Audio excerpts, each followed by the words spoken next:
ከዛሬ ቀን ጀምሮ የናፍጣ አቅርቦት ከጦርነቱ በፊት ወደ ነበረበት እንዲመለስ በመንግስት ተወስኗል። የናፍጣ አቅርቦት ከጦርነቱ በፊት 9 ሚሊዮን ሊትር በቀን ይቀርብ ነበር።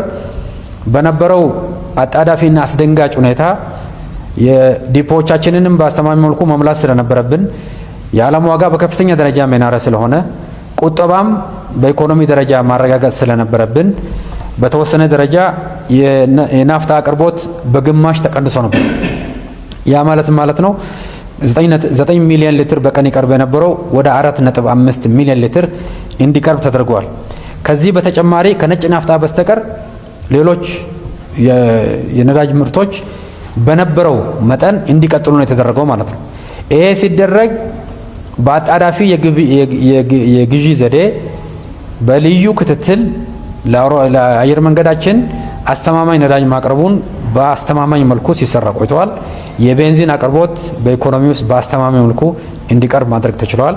ነጭ ናፍጣ አብዛኛው የነዳጅ አጠቃቀማችንን ከፍተኛው ነጭ ናፍጣም ስለሆነ ይህንን በተመለከተ ቁጠባም ለማድረግ ዲፖዎቻችንም ለመሙላት የዓለም ሁኔታም አስጊ ሁኔታ ስለነበረ አጠቃላይ የጋራ ኃላፊነትን በመሆኑ የአቅርቦት መጠኑ ከ9 ወደ 4.5 ሚሊዮን ሊትር በቀን እንዲወርድ ተደርጎ ነበር ማለት ነው።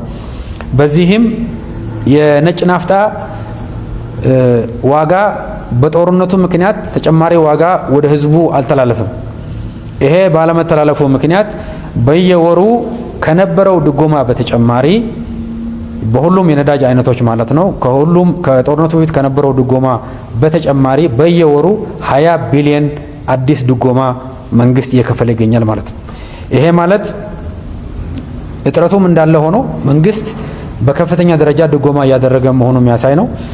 በየወሩ 20 ቢሊዮን አዳዲስ ድጎማዎች ከነበረው የማክሮ ኢኮኖሚ ሪፎርምን ተከትሎ ስናረግ ከነበረው ድጎማ ይሄ ተጨምሮ አጠቃላይ የድጎማ ክምችቱን ከ300 ቢሊዮን ብር በላይ ከፍ አድርጎታል ማለት ነው።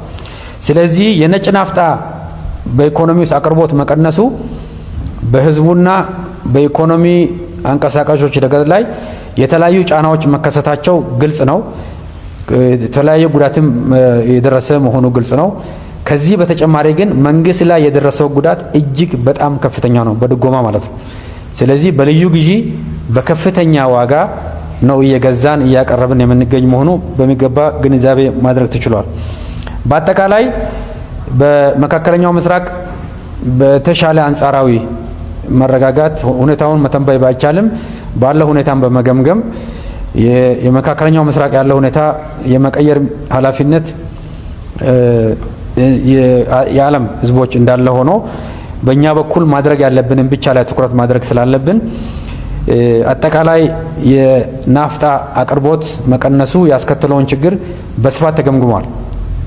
በተለይ በአሁኑ ወቅት የከፍተኛ ሆነ የግብርና ምርት ዝግጅት እና የግብርና ምርት ስራዎች የሚሰሩበት ወቅት በመሆኑ የኤክስፖርት ስራዎቻችንን በከፍተኛ ደረጃ አቀላጥፈን መቀጠል ስላለብን እንዲሁም ነዳጅን እንደ ግብዓት የሚጠቀሙ ከፍተኛ አምራች የሆኑ ዘርፎችም በመኖራቸው የተለያዩ የመንግስት የልማት ፕሮጀክቶች በናፍጣ እጥረት በከፍተኛ ደረጃ ጫና ያሳደረ በመሆኑ እንዲሁም የግብርና ምርቶችን ለማቀነባበርም የግብርና ምርቶችንም ወደ ገበያ ለማድረስ የተለያዩ ጫናዎች በመፈጠራቸው ምንም እንኳ መንግስት በከፍተኛ ውድ ዋጋ የገዛ በከፍተኛ ድጎማ እያቀረበ ቢሆንም ከዛሬ ቀን ጀምሮ የናፍጣ አቅርቦት ከጦርነቱ በፊት ወደ ነበረበት እንዲመለስ በመንግስት ተወስኗል።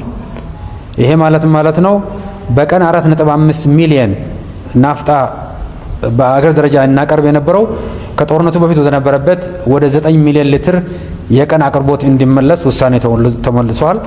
ውሳኔውንም ተግባራዊ በማድረግ ረገድ ለአዲስ አበባ ከተማ ከዛሬ ጀምሮ ከጅቡቲ ከጦርነቱ በፊት ወደ ነበረበት የአቅርቦት መጠን ጭነት ከዛሬው ቀን ጀምሮ መጫን ይጀምራል ማለት ነው።